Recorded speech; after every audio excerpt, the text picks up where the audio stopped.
Perkenalkan, nama saya Priscilla Novasasana dari kelas MJ105, Prodi Manajemen, mata kuliah Ekonomi Mikro dengan nomor NIM 230201010083.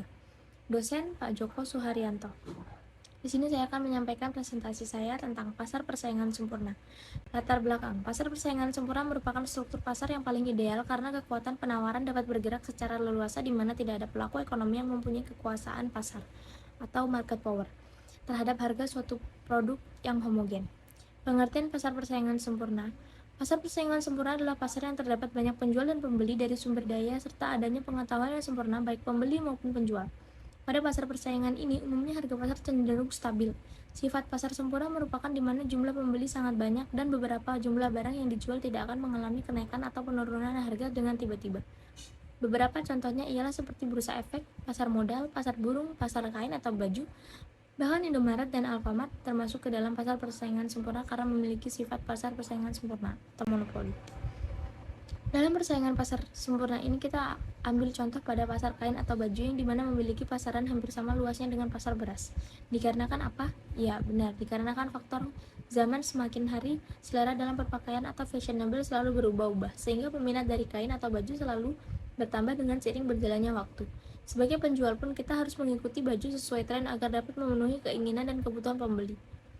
Namun, selain bentuk potongan pada baju, kita juga harus mempertahankan kualitas agar pembeli tidak kecewa dan pembeli merasa puas. Strategi pasar persaingan sempurna. Di dalam persaingan tentunya yang diharapkan adalah kesuksesan. Dalam pasar persaingan sempurna bukan hanya penjual yang ingin diuntungkan, tetapi pembeli juga ingin diuntungkan. Jika penjual diuntungkan dalam hal laba, berbeda dengan pembeli diuntungkan dalam hal kualitas ataupun terkadang kuantitas. Namun terkadang banyaknya jumlah permintaan terhadap suatu produk tak sedikit pun yang mengalami kekurangan barang sehingga sebaiknya persaingan pasar-pasar memiliki strategi tersendiri.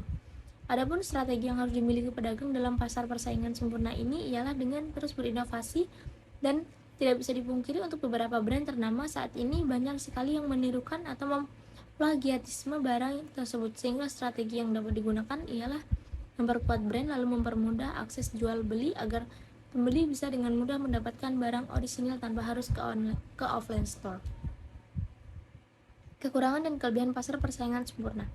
Adapun kelebihan yang dapat kita rasakan dari pasar persaingan yaitu kurang lebih kita dapat mendapatkan barang atau produk tertentu tidak hanya di satu toko.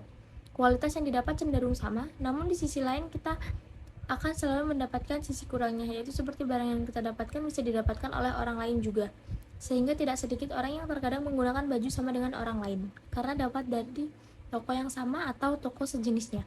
Keuntungan yang didapat oleh penjual relatif rendah. Kesimpulan pasar persaingan sempurna. Jadi kesimpulan dari pasar persaingan sempurna ini adalah pasar yang memiliki persaingan yang sehat antara pedagang satu dengan pedagang yang lain dikarenakan jumlah permintaan dari konsumen yang berbeda-beda sehingga membuat pedagang tidak usah saling berebut konsumen. Demikian presentasi yang dapat saya sampaikan.